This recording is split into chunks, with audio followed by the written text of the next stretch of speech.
Welcome back दोस्तों। आज के इस वीडियो में हम लोग बात करने वाले हैं ब्लड यानी कि रक्त क्या होता है, उनके प्रकार और कार्य के बारे में।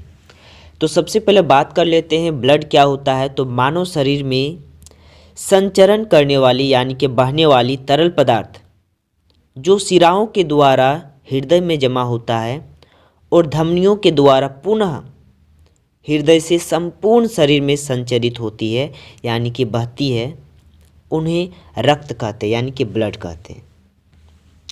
रक्त को दो भागों में बांटा गया है। पहला प्लाज्मा, जो कि हमारे बॉडी में हमारे रक्त में प्लाज्मा के अमाउंट 55% और ब्लड कार्पसल्स यानी कि रक्त कणिकाएं जो कि 45% होता है। नेक्स्ट अगर देखा जाए तो रक्त में प्लाज्मा, लाल रक्त कण, श्वेत रक्त कण और प्लेटलेट्स पाया जाता है। तो पहला हम बात कर लेते हैं प्लाज्मा के बारे में। तो यह हल्के पीले रंग का रक्त का तरल भाग होता है जिसमें 90% जल होता है, 7% प्रोटीन और 0.9% लवण और 0.1% ग्लूकोज होता है। प्लाज्मा जो कि पीले रंग का रक्त का तरल भाग होता है और इस प्लाज्मा में 90% जल होता है, 7% प्रोटीन, 0.9% लवण और 0.1% ग्लूकोज होता है। यह शरीर के ताप को नियंत्रित और रोगों से रक्षा करता है। यह घावों को भरने में भी सहायता करता है। नेक्स्ट अगर देखा जाए आरबीसी यानी कि लाल रक्त कण, तो यह एक प्रकार का रक्त कोशिका होती है जो संपूर्ण उपापचय में अपना महत्वपूर्ण योगदान देती है। यह गोलाकार, केंद्रक रहित और हीमोग्लोबिन से युक्त होता है। मतलब इसमें केंद्रक युक्त और हीमोग्लोबिन पाया जाता है। नेक्स्ट अगर देखा जाए तो इसका मुख्य कार्य ऑक्सीजन एवं कार्बन डाइऑक्साइड का संवहन करना होता है। इसका जीवन काल 120 दिन होता है। इसमें हीमोग्लोबिन नामक प्रोटीन पाया जाता है जिसके कारण रक्त का रंग लाल होता है। और अगर रियल रीजन देखा जाए तो हीमोग्लोबिन के अंदर में आयरन नाम का एलिमेंट पाया जाता है और इन आयरन नाम का तत्व के कारण ही मानव रक्त लाल होता है। नेक्स्ट अगर देखा जाए तो एक घन मिलीमीटर में 50 लाख लाल रक्त पुरुषों में तथा 45 लाख लाल कण महिलाओं में होता है। इनका निर्माण अस्थिमज्जा यानी कि बोन मेरो और मृत्यु इनका प्लीहा में होती है यानी कि स्प्लीन में। इसीलिए इन्हें लाल रक्त कणिकाओं का कब्रिस्तान कहा जाता है।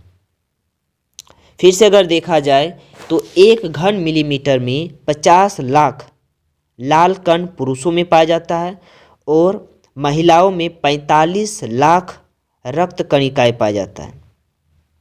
और रक्त कणिकाओं का निर्माण बोन मेरो में होता है और रक्त कणिकाओं का मृत्यु स्प्लीन में होता है और इसीलिए स्प्लीन को कब्रिस्तान कहा जाता है लाल रक्त कणिकाओं का। आरबीसी का सामान्य से कम होना एनीमिया कहलाता है और स्प्लीन को शरीर का ब्लड बैंक भी कहा जाता है। नेक्स्ट अगर बात किया जाए डब्ल्यूबीसी यानी कि श्वेत रक्त कण के बारे में, तो यह भी एक प्रकार की कोशिका होती है। इसका आकार अनिश्चित होता है, इसमें केंद्रक पाया जाता है।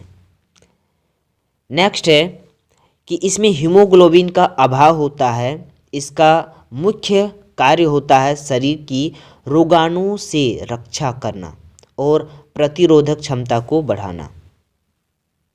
उम्र के साथ साथ वाइट ब्लड सेल्स जो होता है वो घटते बढ़ते रहता है।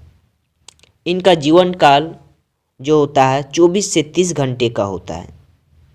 आरबीसी का सामान्य से कम होना ल्यूकोपीनिया कहलाता है और डब्ल्यूबीसी का सामान्य से कम होना ल्यूकोपीनिया कहेंगे और सामान्य से अधिक होना ल्यूकेमिया कहेंगे। नेक्स्ट अगर बात किया जाए प्लेटलेट्स के बारे में, तो ये रक्त कणिकाएं केंद्रक रहित एवं अनिश्चित आकार की होती है। इनका मुख्य कार्य रक्त को जमने में मदद करता है। प्लेटलेट्स केवल स्तनधारी वर्ग के रक्त में पाया जाता है, यानी कि मैमल्स में पाया जाएगा। इसकी मात्रा प्रति घन मिलीमीटर में 1.5 लाख से 4 लाख तक होती है। इसका आकार 0.002 मिलीमीटर से 0.004 मिलीमीटर तक होता है तथा इसमें केंद्रक नहीं पाया जाता है।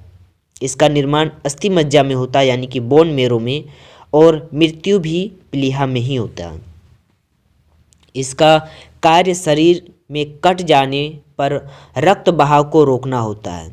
चिकनगुनिया तथा डेंगू से प्लेटलेट्स की मात्रा में तेजी से गिरावट होती है। रक्त का कार्य अगर देखा जाए तो रक्त का कार्य ऑक्सीजन को फेफड़ों से लेकर कोशिकाओं तक तथा कोशिकाओं से कार्बन डाइऑक्साइड को लेकर फेफड़ों तक पहुंचाना होता है और भोजन से प्राप्त आवश्यक तत्व जैसे ग्लूकोज को यह कोशिकाओं तक पहुंचाता है। नेक्स्ट अगर देखा जाए यह हार्मोन्स को शरीर के उपयुक्त स्थानों तक पहुंचाता है। रक्त शरीर के तापमान को भी संतुलित बनाए रखता है और रक्त जो है शरीर से उत्पन्न अपशिष्ट व हानिकारक पदार्थों को एकत्रित करके मूत्र तथा पसीनों के रूप में शरीर से बाहर पहुंचाने में भी मदद करता है। नेक्स्ट अगर देखा जाए यह ऑक्सीजन को फेफड़ों से शरीर के विभिन्न भागों में ले जाता है। यह पचे अवशोषित भोजन को अंतड़ियों से पूरे शरीर के विभिन्न भागों तक ले जाता है। नेक्स्ट यह देह कोशिकाओं से अपशिष्ट पदार्थों को गुर्दे में ले जाता है ताकि वे मूत्र का अंश बनकर बाहर निकाले जा सके और यह शरीर को संक्रमणों से सुरक्षा प्रदान करता है। तापमान को भी नियंत्रित करता है। चलिए नेक्स्ट अगर देखा जाए तो ब्लड क्लॉटिंग कैसे होता है, रक्त का थक्का कैसे जमता है। शरीर में स्थित प्लेटलेट्स में फाइब्रिनोजिन एवं थ्रोम्बोप्लास्टिन नामक प्रोटीन पाया जाता है। जब कटे हुए स्थान से रक्त बाहर आता है तो फाइब्रिनोजिन हवा एवं थ्रोम्बोप्लास्टिन की उपस्थिति में फाइब्रिन से परिवर्तित होकर तारनुमा जाली बना देता है जिसमें रक्त कण फंस जाते हैं और रक्त जम जाता है। विटामिन के की कमी से रक्त नहीं जमता है। अगर किसी भी बॉडी में विटामिन के की कमी होता है तो उनका ब्लीडिंग होते रहता है, ब्लड क्लॉटिंग नहीं होता है। नेक्स्ट अगर देखा जाए तो आपने देखा होगा कि कुछ मिनटों में रक्त बहना बंद हो जाता है और वहाँ पर रक्त गाढ़ा होकर एक पिंड सा बन जाता है। इस पिंड को ही थक्का कहते हैं। इस प्रकार रक्त के जमने को स्पंदन या फिर थक्का बनना कहते हैं। नेक्स्ट अगर देखा जाए तो ब्लड ग्रुप रक्त समूह क्या होता है। रक्त समूह की खोज लैंडस्टीनर ने की थी। रासायनिक दृष्टि से रुधिर 4 प्रमुख समूहों यानी कि ए, बी और 0 जिसको ओ भी कहेंगे में से किसी एक वर्ग के अंतर्गत आता है। व्यक्ति का रुधिर वर्ग आजीवन एक ही बना रहता है, मतलब कि जन्म से मृत्यु तक एक ही ब्लड ग्रुप का होता है, जो भी इनमें से चारों में से जो भी ब्लड ग्रुप हो। क्योंकि किसी भी व्यक्ति में ये लक्षण उनके माँ बाप से ही आते हैं। ये रुधिर वर्ग रक्ताणुओं की झिल्ली पर मौजूद उन विशेष प्रोटीनों की मौजूदगी के कारण होती है जिन्हें एंटीजन कहते हैं या प्रतिजन। किसी विशेष रुधिर वर्ग में आरबीसी की कोशिका झिल्ली में मौजूद प्रतिजन ए, बी अथवा दोनों ही प्रतिजन ए बी हो सकता है या कोई भी प्रतिजन नहीं हो सकता, जिनको 0 ग्रुप या ओ ग्रुप कहेंगे। नेक्स्ट अगर देखा जाए दूसरी तरफ कि रुधिर प्लाज्मा में प्रतिपिंड यानी कि एंटीबॉडी ए बी अथवा दोनों ए बी या फिर हो सकता है, या फिर कोई भी एंटीबॉडी नहीं हो सकता है। तो हमारी बॉडी में एंटीजन और एंटीबॉडी दोनों मिल सकता है, या फिर किसी एक का मौजूदगी होता है या फिर किसी का भी मौजूदगी नहीं होता है। नेक्स्ट अगर देखा जाए तो एंटीजन ए एंटीबॉडी बी के साथ अभिक्रिया करता है और एंटीजन बी एंटीबॉडी ए के साथ अभिक्रिया करता है। कभी भी एंटीजन ए और एंटीबॉडी ए नहीं होता, ना ही एंटीजन बी और एंटीबॉडी बी होता है। और इन्हीं के अनुसार ग्रुप जो वर्ग जो होता है ब्लड ग्रुप, जिसको हम बोलेंगे A positive, A negative, B positive, B negative, A B positive, A B negative और ओ पॉजिटिव और ओ निगेटिव। और इस प्रकार से हम लोग ब्लड ग्रुप को 4 भागों में बांटते हैं, ए बी और ओ। ब्लड को 4 डिग्री सेल्सियस पर सुरक्षित रखा जाता है। रक्त के अध्ययन को हिमेटोलॉजी कहते हैं। 100 मिलीलीटर हीमोग्लोबिन में 15% ऑक्सीजन पुरुषों में तथा 13% ऑक्सीजन महिलाओं में होती है। नेक्स्ट अगर बात किया जाए कौन से रक्त समूह में कौन से एंटीजन कौन सी एंटीबॉडी पाया जाता है और इनको कौन से ब्लड ग्रुप में रखा जाता है, इन सब के बारे में स्टडी करने वाले हैं। अगर बात किया जाए रक्त समूह ए के बारे में, ब्लड ग्रुप ए के बारे में, तो ब्लड ग्रुप ए में एंटीजन ए टाइप का एंटीजन मिलेगा और बी टाइप का एंटीबॉडी मिलता है। और नेक्स्ट अगर बात किया जाए तो इस प्रकार का व्यक्ति ए और ए बी दोनों तरह के ब्लड ग्रुप वाले व्यक्तियों को अपना ब्लड दे सकता है और ए और ओ दोनों से ब्लड ले सकता है। वहीं पर अगर बात किया जाए रक्त समूह बी, तो रक्त समूह जो बी होता है, जिन व्यक्ति का ब्लड ग्रुप बी होता है उनके पास बी टाइप का एंटीजन मिलेगा और ए टाइप का एंटीबॉडी मिलेगा। और वो व्यक्ति बी टाइप का, जिनके बॉडी के पास बी टाइप का ब्लड ग्रुप होता है, ए बी टाइप का ब्लड ग्रुप वालों को अपना खून दे सकता है और बी और ओ ब्लड ग्रुप वालों से अपना ब्लड ले सकता है, उनका ब्लड ले सकता है।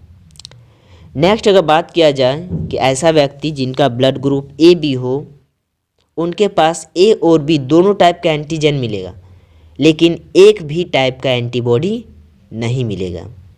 और इस प्रकार का व्यक्ति सिर्फ ए बी टाइप वाले व्यक्ति को ही अपना खून दे सकता है और ए बी और ओ चारों प्रकार के ब्लड ग्रुप वाले व्यक्ति से उनका ब्लड ले सकता है। इसीलिए इसको बोलेंगे यूनिवर्सल एक्सेप्टर। नेक्स्ट अगर बात किया जाए सर्वग्राही जिसको बोलेंगे। नेक्स्ट अगर बात किया जाए ऐसा व्यक्ति जिसका ब्लड ग्रुप ओ हो यानी कि 0 हो, उनके पास एक भी टाइप का एंटीजन नहीं मिलेगा और ए और बी दोनों टाइप का एंटीबॉडी मिलेगा। इनको बोलेंगे सर्वदाता। सर्वदाता का मतलब होता है सबको अपना खून दे सकता है, लेकिन सिर्फ ओ ब्लड ग्रुप वाले व्यक्ति से ही अपना खून, उनका खून ले सकता है। नेक्स्ट अगर बात किया जाए रक्तदान किसे कहते हैं, तो जब किसी शरीर में बहुत अधिक रक्त बह जाता है, जैसे कोई दुर्घटना पर होना या फिर रक्तस्राव या फिर शल्य चिकित्सा के दौरान, तब चिकित्सक किसी स्वास्थ्य व्यक्ति दाता या डोनर से लिया गया ब्लड जो चढ़ाया जाता है, तो इस प्रक्रिया को बोलेंगे रक्तदान या फिर ब्लड ट्रांसफ्यूज़न।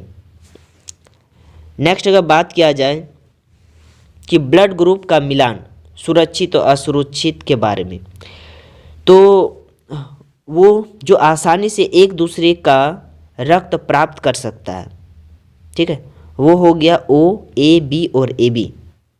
तो ओ ए बी और ए बी, ठीक है, ये जो है ओ ब्लड ग्रुप वाले व्यक्ति को अपना ब्लड आसानी से दे सकता है, लेकिन किन्हीं से भी ले नहीं सकता है। वहीं पर अगर देखा जाए ए और ए बी वाले जो व्यक्ति है, ब्लड ग्रुप वाले व्यक्ति, वो ए ब्लड ग्रुप वाले व्यक्ति को ही अपना खून दे सकता है और ओ और बी से उनका खून ले सकता है, उनका ब्लड ले सकता है। नेक्स्ट है बी और ए बी वाला व्यक्ति, बी ब्लड ग्रुप वाले व्यक्ति को अपना ब्लड दे सकता है और ओ ब्लड ग्रुप और ए ब्लड ग्रुप वाले व्यक्ति से उनका ब्लड ले सकता है। नेक्स्ट अगर देखा जाए तो ए बी ब्लड ग्रुप वाले व्यक्ति को ही अपना ब्लड दे सकता है और ए और बी ग्रुप वाले व्यक्ति से उनका ब्लड ले सकता है। तो आई होप कि आप लोग को ये बाकी बातें जितनी भी आप लोग को समझ में आ रहा होगा। नेक्स्ट हम लोग बात कर लेते हैं रक्त वाहिनियाँ। तो शरीर में विभिन्न प्रकार के रक्त वाहिनियाँ होती हैं, ब्लड वेसल्स होते हैं, जो रक्त को शरीर में एक स्थान से दूसरे स्थान तक ले जाती है।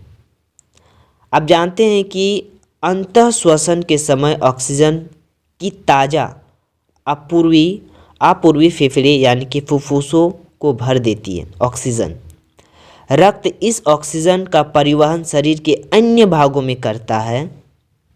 साथ ही रक्त कोशिकाओं से कार्बन डाइऑक्साइड सहित अन्य विशिष्ट पदार्थों को ले लेता है।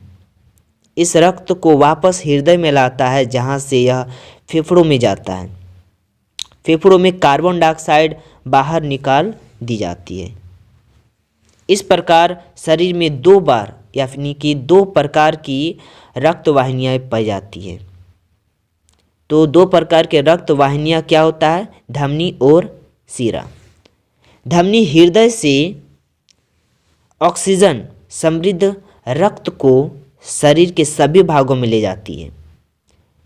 चूँकि रक्त प्रवाह तेजी से और अधिक दाब पर होता है, अतः धमनियों की दीवार मोटी और प्रत्यास्थ होती है।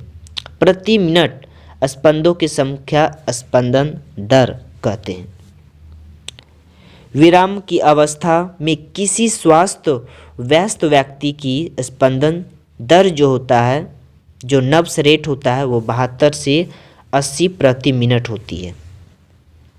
नेक्स्ट अगर बात किया जाए ब्लड प्रेशर के बारे में, रक्तदाब के बारे में, तो जैसे कि आप पढ़ चुके हैं कि प्रकुंचन यानी कि रक्त के संकुचन के दौरान निलय संकुचित हो जाती है और निलय जो होता है, अलिंदो निलय हृदय का 2 पार्ट होता है। तो निलय जब संकुचित होती है तो रक्त को बलपूर्वक धमनियों में प्रवाहित कर दी जाती है, मतलब कि पंपिंग की जाती है, धमनियों में ब्लड जाता है हार्ट से, और ये धमनियाँ सारे शरीर में ले जाती है ब्लड को, रुधिर को। धमनियों में प्रवाहित हो जा रहा रुधिर मतलब कि ब्लड उनके प्रत्यास्थ भित्तियों पर दबाव डालता है और इस दबाव को ब्लड प्रेशर कहते हैं। और नेक्स्ट अगर बात किया जाए तो निलयों के संकुचन के समय रक्तदाब अधिक ऊंचा होती है और उसे प्रकुंचन दाब यानी कि सिस्टोलिक प्रेशर कहते हैं। निलयों में जब शिथिल होता है यानी कि रिलैक्स कंडीशन में आता है, तब यह दाब घट जाती है। इस अपेक्षाकृत निम्न दाब को अनुशिथिल कहते हैं यानी कि डायस्टोलिक प्रेशर कहते हैं। और ब्लड प्रेशर को जिस यंत्र से नापते हैं इसको बोलेंगे स्टिग्मोमैनोमीटर। चलिए, एक स्वस्थ व्यक्ति का देखा जाए अगर ब्लड प्रेशर तो 120/80 mmHg होता है, जिसको सिस्टोलिक और डायसिस्टोलिक बोलेंगे। 120 सिस्टोलिक होता है और 80 जो होता है वो डायसिस्टोलिक होता है। RH फैक्टर के बारे में अगर बात किया जाए, RH समूह क्या होता है, तो यह एक प्रतिजन और एंटीबॉडी यानी कि एंटीजन और एंटीबॉडी से रिलेटेड तथ्य होता है, जो लगभग 80% मनुष्यों में पाया जाता है, तथा यह RH एंटीजन रिसेस बंदर में पाए जाने वाले एंटीजन के समान होती है। ऐसे व्यक्ति को जिनमें RH एंटीजन होता है इनको RH रहित यानी कि RH पॉजिटिव, और जिसमें RH नहीं पाया जाता, RH फैक्टर नहीं पाया जाता, RH समूह नहीं पाया जाता है, उसको RH निगेटिव कहते हैं। उन ब्लड ग्रुप को RH निगेटिव कहते हैं। और अगर बात किया जाए, यदि RH रहित मतलब RH निगेटिव के व्यक्ति के रक्त को RH पॉजिटिव के साथ मिला दिया जाए तो व्यक्ति में RH प्रतिजन यानी RH निगेटिव के विरुद्ध विशेष प्रतिरक्षी बन जाती है। अंतः कोशिका आदान प्रदान पहले जो होता है RH समूह को मिलाना भी आवश्यक होता है। नेक्स्ट अगर बात किया जाए RH फैक्टर के बारे में, तो एक विशेष प्रकार की RH अयोग्यता को एक गर्भवती यानी कि RH निगेटिव माता एवं उसके गर्भ में पल रहे भ्रूण के RH पॉजिटिव के बीच पाई जाती है। अपरा द्वारा पृथक, अपरा जो होता है वो बेबी और मम्मी का एक लेयर होता है, बीच का लेयर होता है जो दोनों को कनेक्ट करके रखता है। तो अपरा द्वारा पृथक रहने के कारण भ्रूण का RH एंटीजन संगर्भता में माता के RH निगेटिव को प्रभावित नहीं कर पाता है, लेकिन फिर भी पहले प्रसव के समय माता के RH निगेटिव रक्त के शिशु में RH पॉजिटिव रक्त के संपर्क में आने से संगर्भता रहती है। ऐसे ही दिशा में माता के RH जो होता है रक्त में प्रतिरक्षी बनना प्रारंभ हो जाता है और दूसरी बार जो होता है उनका भ्रूण ऑटोमेटिक नष्ट हो जाता है। कहने का मतलब ये है कि अगर मम्मी का ब्लड ग्रुप RH निगेटिव है और बेबी का ब्लड ग्रुप RH पॉजिटिव होता है, तो पहली बार में जब मम्मी पहली बार प्रेग्नेंट होती है तो उस कंडीशन में बेबी जो होता है वो ऑटोमेटिक और क्लियरली जो होता है वो हमारी इस दुनिया में आ जाता है। लेकिन सेकेंड टाइम जब कोई फीमेल जब प्रेग्नेंट होती है और वही कंडीशन रहता है पॉजिटिव और निगेटिव RH फैक्टर में, तो भ्रूण जो होता है, एम्ब्रायो जो होता है ऑटोमेटिक डैमेज कर जाता है, क्योंकि मनुष्य का जो बॉडी होता है वो एंटीजन और एंटीबॉडी ऑटोमेटिक बनता है। इस कंडीशन में जो माता का जो बॉडी होता है उनको लगता है, उनके जो एंटीजन, उनका जो एंटीबॉडी, जो प्रतिरक्षा तंत्र, उनको लगता है कि पेट में पल रहा जो भ्रूण है वो एक्चुअल में वायरस या बैक्टीरिया होगा, जिसके कारण मम्मी का जो एंटीजन और एंटीवायरस होता है, एंटीबॉडी जो होता है वो उन भ्रूण को मार देता है, जिसके कारण सेकेंड टाइम वो मम्मी कभी भी प्रेग्नेंट नहीं हो पाती है। तो RH निगेटिव और RH पॉजिटिव के कारण ही संगर्भता में प्रॉब्लम्स आता है। तो दोस्तों आई होप कि आप लोग को ब्लड के बारे में बढ़िया तरीक़े से समझ में आ रहा होगा। तो मिलते हैं नेक्स्ट क्लास। आज के लिए इतना ही। Thank you.